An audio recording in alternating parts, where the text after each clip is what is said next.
for listening. And I hope that I will provide value and content for everyone. Hey everyone, and thank you for joining in for today's podcast number 3, Oppression. The title of today's podcast is entitled Oppression, and today's date is June the 18th of 2020, and this is episode number 3. And just before we move on to the actual podcast, I just wanted to go over the objective of Developing You's platform. Developing you from the inner you. To develop takes time. It's an everyday process and is not complete until change comes and is evident. It is never complete because we are ever evolving humans due to our environment, relationships, finances, community, etc. This podcast is a journey of my discovery and process of developing to where I am today and continue to go. Travel with me the destiny of developing. It is forever because as you heal, you will continue to develop. Oppression. I'm telling you, when it's time for me to prepare for my podcast, God gives me a song. And I have to let that play and allow the tears to flow to receive the healing in that He wants to provide to His people. Last week, I did not reveal the song for episode 2, which was titled Love. And it was inspired by God's property, Kirk Franklin, Love. Today's song is Micah Stampley, The Corinthian. And just to share a few words from the song, it says that I am troubled and not distressed, perplexed but not in despair. For I am a vessel full of power, with a treasure none can compare. Persecuted but not forsaken, cast down but not destroyed. I am a vessel full of power with a treasure from the Lord. You know, when God gives you a song, it sends a certain type of vibration. And I know for me, it sends a healing vibration for me. And it gives me a sense of who God is because, you know, God breathes and He gives man life through word and through thought. And so, you know, I didn't reveal the first song because I kind of considered it as a coincidence. But when today, the same thing that came across, I said, this is really an inspiration from God, and I take that seriously. So as I said before, the podcast is episode number 3, and it's entitled Oppression.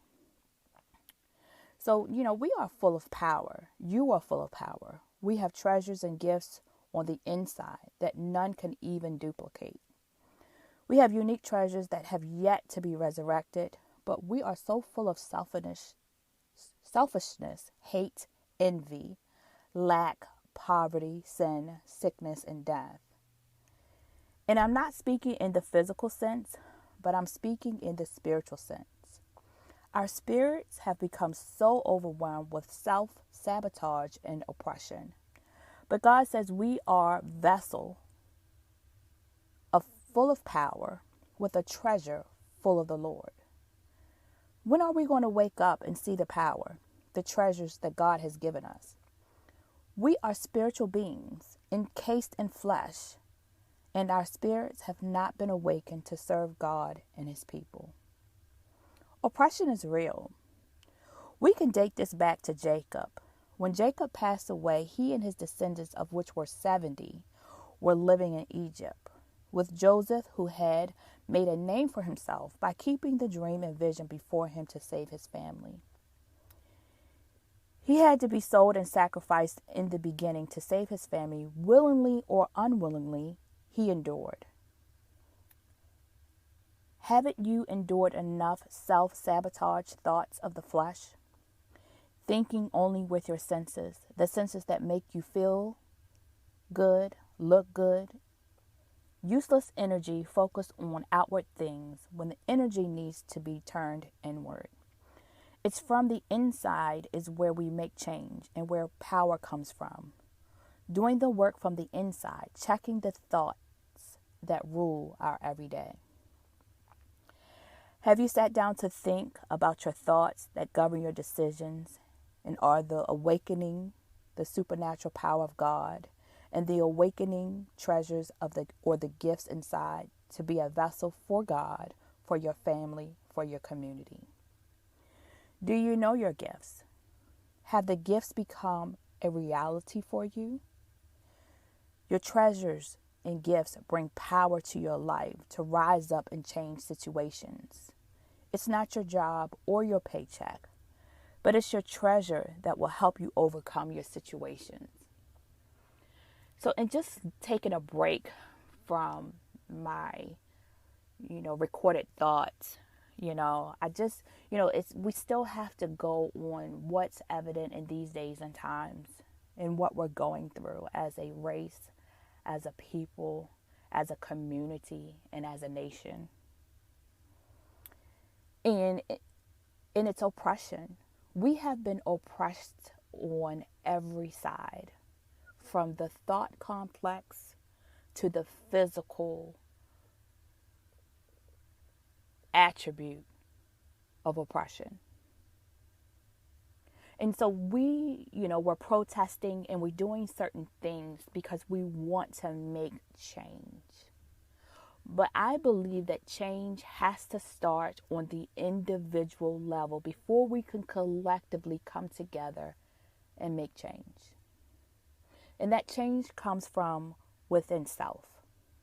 Self is numero uno in this aspect of today, of what we're actually going through. And I think that it's very important that we do that we take time to look at self, to see what it is that we can do within self to make some changes. Because first we have to align ourselves with God, the Spirit, our Creator that lives within inside us. And we have to connect with Him on a daily basis. And I'm going to say this always, is that, in order for us to change a world, a nation, a community, we have to go down to the singular level and change ourselves.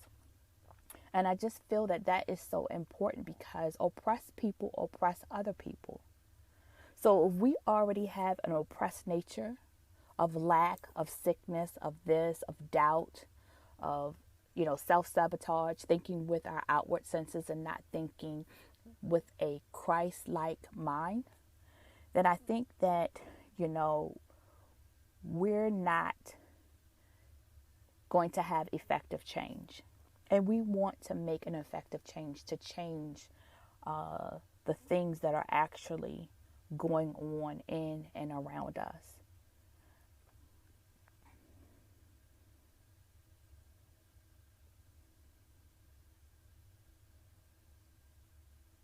And I'm not just going to sit here and just think about that, because I don't want to rush through this. And I want this to be heartfelt and people to hear and feel where I am spiritually, because I'm on this journey with you. I have not come to this place where I am by myself. But the main thing that I did do was to get with myself, to collect my thoughts, and to decipher between fact and fiction, and what it was of God and what was not of God, and to correct those things so that I would not contaminate others that come my way. And that was so important for me. And I wanted to make sure that I go with the peace and love and understanding of God. And so therefore, it is my daily business to understand and to learn and understand the ways and the character of God.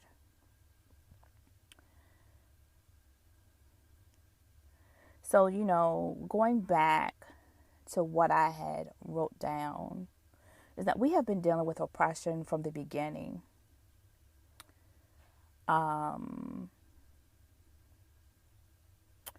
The first noted generation was that of Jacob. Jacob known as the father of the Israelites. The Israelites were classified as prosperous, fruitful, and powerful people.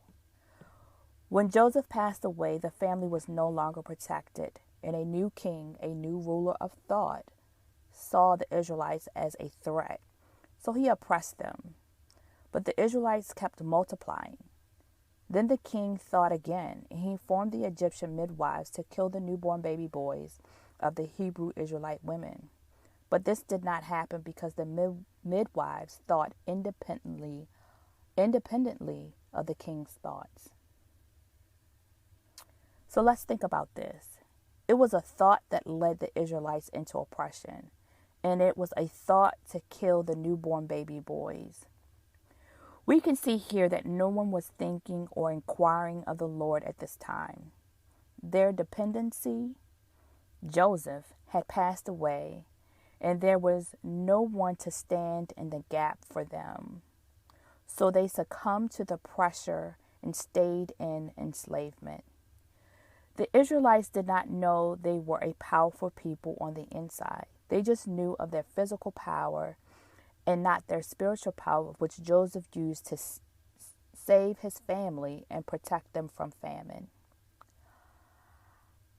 Just imagine how things would have changed if the Israelites knew or thought and had their own thoughts of themselves and knew who they were spiritually. We today have a form of knowing this, but are we really activating it to work for us from a spiritual aspect from within? I empower you today to think about your treasures from God that can change you first, then your family, then your community. You are a vessel full of power from God. Use it. We don't have to wait on anyone to do it for us. If we would individually resurrect the power and thought and use our gifts, we can change our situations.